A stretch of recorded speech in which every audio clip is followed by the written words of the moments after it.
I saw a photograph of a petroglyph, and it was this beautiful antelope, and its curved horn was over an outstretched leg. And I thought, that's not a record of a kill on a wall. That's an artist speaking to me. And she said, I can feel the wet grass on my legs at dawn, and I can lift my face to the sun. It feels warm. And the antelope hung in the air for a second, and it was beautiful. And she went in and she traced that on the wall for me. And she's so long dead that her molecules have become stone, and trees have eaten the stone. And she's rushed forward 30,000 years to say to me, I'm you. And I thought, I want to do that. I want to tell my generation's story, and I want to leave it in stone, like the Egyptians left the pyramids in stone. I always wanted to be great at something. I didn't know what I wanted to be, but great and girl didn't really go together, and in some ways, there's still restrictions. We all know that the Taliban shot Malala for saying that women deserve an education. We also know that the U.S. Congress failed to ratify the Equal Pay for Gender resolution just recently. By the time I was 7 or 8, I wanted to be the first female horse jockey. But that means that by the time I was 7 or 8, I already knew I was a subset of humanity. I wasn't good enough. I wasn't really human. I think, how do you tell your little girl, all soft curls and giggles, that she can't dream those dreams? She can't do the things her brother can. She has to dream smaller dreams. And that I was on my way up to the International Wolf Center to do an addition to it was really a miracle in itself. I'd only formed the architecture firm a year before. And I'd been walking down the street, and a friend of mine said, hey, Janis, what are you going to do? Are you going to do houses? And I thought, I like doing houses, but they don't ask my male partner if he's going to do houses. And I said, I'm going to do interpretive museums. And then about a month later, we were walking down the street, and I ran into him again with his boss, and he said, this is Janis. Can you imagine an architecture firm that only did museums? And I had to bite my lip because we were trying to get a house in, and we didn't have any other work, but I really liked the way that sounded. So I kept saying it. And now we were driving up to do an addition to the International Wolf Center. There was a man in the car with me, and he said, Janis, I heard about this job. It would be perfect for you, but they don't have any money for fees. It's a World War II heritage museum. It turns out that Richard Ira Bong was America's ace of aces, and he grew up in nearby Poplar, Wisconsin. And his family had been trying to get a museum up for World War II for 50 years, and they needed a design. And I stopped him, and I said, whatever you do, get that job in the office. I don't need pay. I'll do it for free. And he, of course, objected because architects are always giving their work away. I'm like, you don't understand. Let me tell you why. My mom flew cloth-winged planes when she was a teenager. Hill City, Minnesota. All her friends flew. All the men joined the Royal Canadian Air Force so they could fly the cool World War II planes before the U.S. got into the war. And they were all shot down before we got into the war. My mom was living here at Fort Snelling, working there as a secretary, and she decided to join the Women's Transport Service, flying the airplanes to England so the men could fight. She gave up her apartment, and she got a priority train ticket to Texas. She got a cable in the mail that said the Air Force had taken over the service, and she had to be the same regulations as the men, and she was a half-inch too short. She told me this story 100 times. This was the heartbreak of her life. They wouldn't use her. They wouldn't let her be the great thing she was going to be. And so she took her train ticket, and she moved to Los Angeles instead and got a job at the airfield and dated pilots when they came back and they they needed 89 more pilots, only one was alive, and they'd go away, and she'd never see him again. And a few years later, she met my dad at the Army hospital, and she married him. And she told me somebody owed him a life, and that was her war contribution. Geronimo, that's the call of the Screaming Eagles, 101st Screaming Eagles of the paratroopers, the U.S. Army. And on his first jump, he did okay. He landed on a barn and cracked his ankle. He fought for a couple days, and they sent him back to England. But his second jump, that was it. The Allied command, in their brilliance, thought that it would be a good idea to drop 1,000 men, 2 in the afternoon in broad daylight, behind enemy lines. I don't know if they thought that they couldn't hear the unmuffled engines of low-flying warplanes, or if an enemy that had been lobbing bombs into London would somehow adhere to the Geneva Convention and not shoot the helplessly floating men.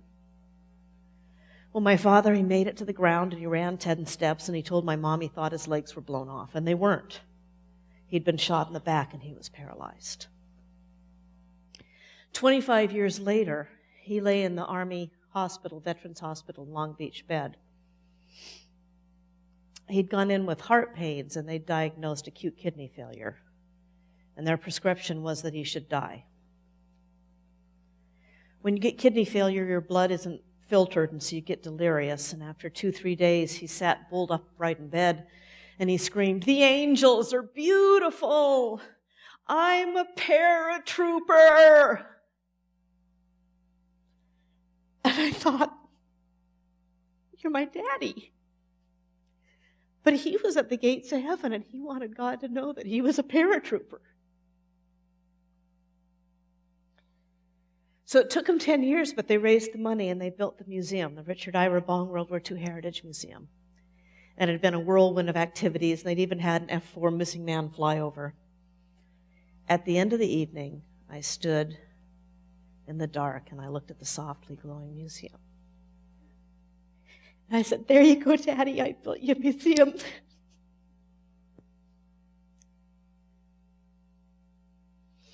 Anyway, people ask me how I got into architecture. Did I always want to be it from a little girl? And the truth is, I didn't know.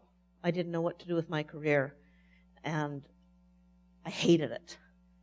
I was 25 years old, and I'd just come back from my boss screaming at me for something I hadn't done. Somebody told a lie.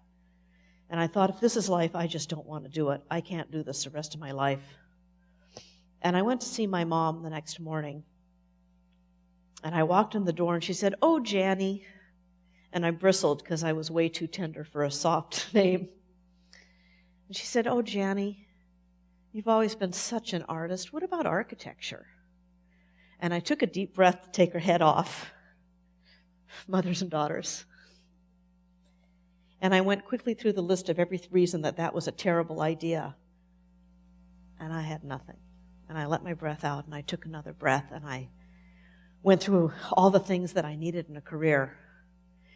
And number one, it had to be a big deal. It had to be a man's career, not some silly woman's job. And it had to be creative. And it had to make the world a better place. And it had to use my talents. And if I got really lucky, I could leave something behind.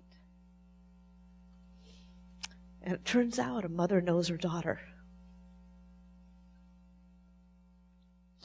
About 2005, I got the opportunity of a lifetime. I remember them saying, "Well, you can't design a high-rise." And I said, "Yes, I can."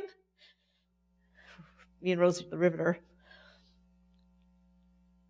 And now I had a problem, of course. Well, you know the parameters of your occupation. Everybody does. And in my occupation, they don't let small firms design big buildings. And they most certainly do not let women design towers. There's too much prestige, and there's too much money involved.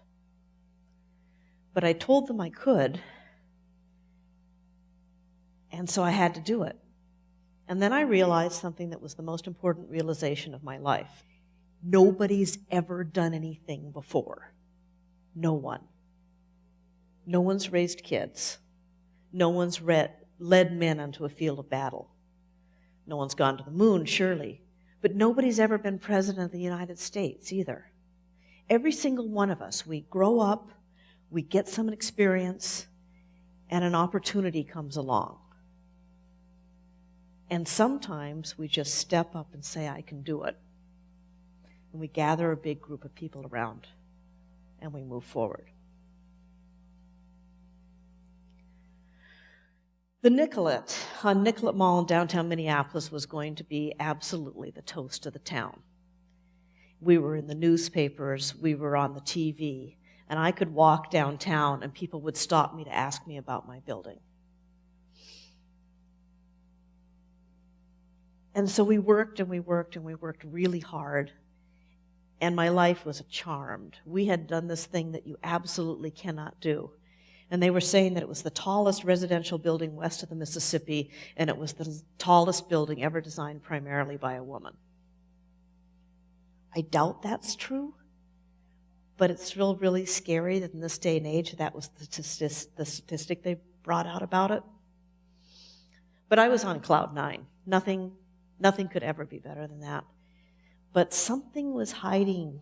Something was going on behind the scenes, and financing was getting harder and harder to get. And after a couple of years, we got a phone call, and they said, stop work. And then it got worse.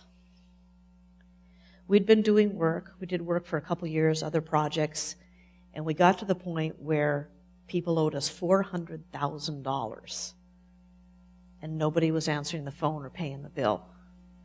My mom died. I had some inheritance. I paid my staff. We went from 25 people to 5 people to 3 people, and no work came in the door for a year.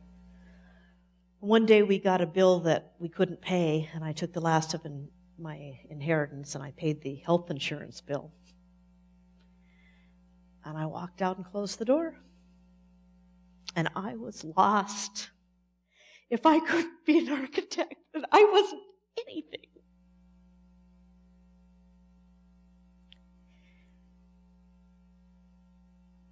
And I remembered back when I told friends that I was going to start the firm. We were sitting around having beer, and I said, I want to design museums. I want to set the record for our generation. I want to leave something behind for somebody else. And all my architecture friends started yelling at me at once. They were filled with hate. You can't do that. Who do you think you are? They'll never let you do that. They just hated me. And it took me a long time to figure out what the problem was. And the problem was that they couldn't see their own path forward. They wanted it so bad. We all wanted it so bad. But it was so hard to get there. One guy designs the building, hundreds of thousands make it happen. So they'd given up. They'd made a silent vow of resignation. And by saying it out loud, I'd broken that vow. And I'd hurt them by saying I was going to do it. Well, I've been hurt for a little while now. But you know what? America's putting itself back together. And I've discovered that without the big staff, I have time and I can pick projects that feel really good for really righteous people. I can put as much time to them as I want. And I was able to help the Youth Science Center here redesign their space. I've helped friends do kitchens and little screen porches. And I even helped Harriet Brewing become a cool little jazz club.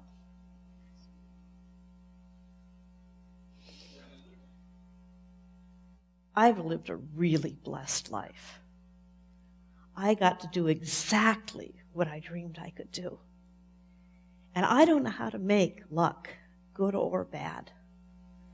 But I have learned along the way that you have to step up and you have to say who you are and what you're going to do.